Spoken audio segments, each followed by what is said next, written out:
medications after weight loss surgery. So I said earlier that you will not be able to swallow anything bigger than a baby aspirin for about 4 weeks after surgery.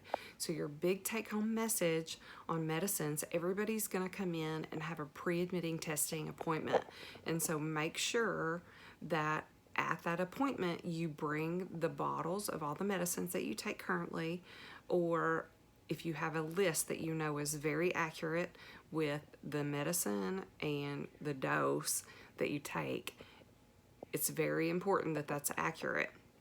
That list will go to our pharmacy, and then the pharmacist will be in contact with Dr. Jones about how your medicines need to be prescribed at discharge. And so he will take their suggestions, and then some of your medicines may have to be crushed, and then some may have to be liquid, and he may have to change a prescription a little bit to say you take a medicine that's extended release and you can just take that once a day now.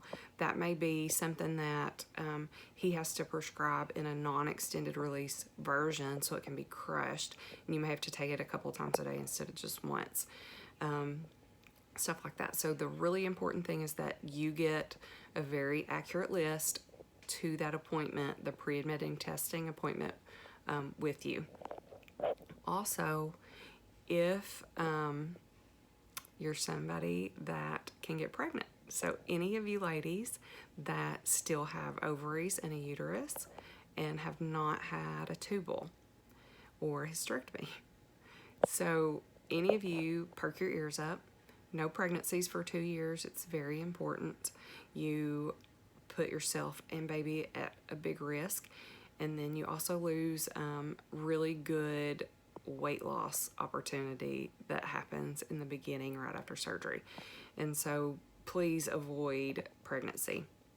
You will need a backup method for any kind of hormone birth control. So that includes IUDs and implants for 30 days after surgery, because we give you a medicine before surgery that messes with the effectiveness of that birth control that's hormone based. So make sure you have a backup method. Make sure that you have some sort of contraception for 2 years if you have any functioning female organs.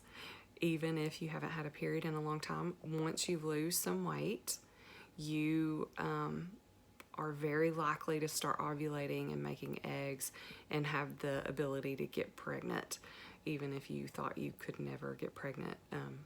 Something about weight loss really changes that PCOS and those hormone issues that we've had in the past. And so make sure that you're taking precaution, because I'm not telling you about it just because it's a theory. It's happened, and trust me, the people that it's happened to, it has not been a pleasant ride.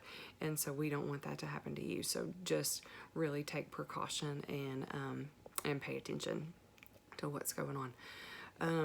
Also, medicines that you currently take for diseases like high blood pressure, diabetes, if you have heart failure, or you take a diuretic for swelling, make sure that whether you're taking those medicines or not at home after surgery, make sure you're assessing those diseases and letting us know if there's any abnormalities.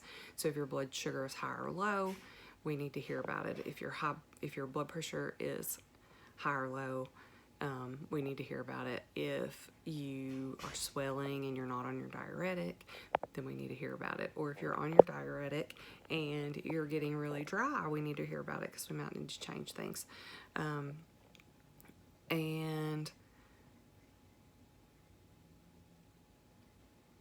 I guess that's all.